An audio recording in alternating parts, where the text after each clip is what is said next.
Hello everyone, welcome to my channel. Today in this video I'm going to show you how you can create poll on your WhatsApp.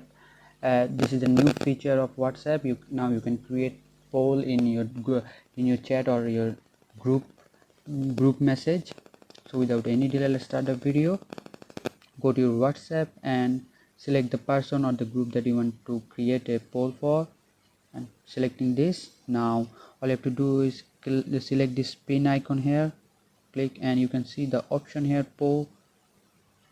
Now all you have to do is make a question and add multiple option as you like. I'm creating a question here,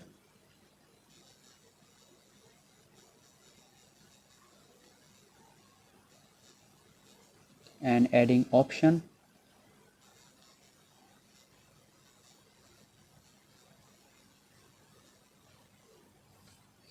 you can also allow multiple answer or just one answer here by turn on and off this option, and click this button share, and your poll will be created. Now you can select any option, and